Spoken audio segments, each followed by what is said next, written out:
hanap ng strainer. Ayan, pwede na po nating ma-drain yung tubig.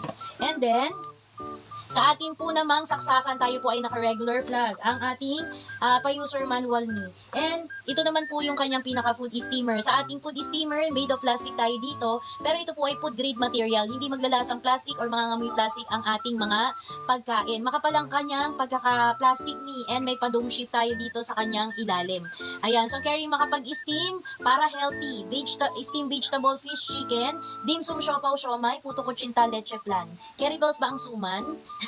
Ayan. And then, pwede din po nating pang-reheat ng ating pagkain yan ni. Just in case may nakasalang ka na, nagsasaing tayo, or mayroon tayong, meron tayong nilulutong ulam, pwede na po nating sapawan yan ni. Pwede yung mga leftover food natin sa ref, maisabay na natin.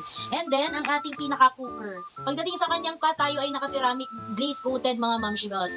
Non-stick material, hindi po siya nagbabakbak na mga mamshibels.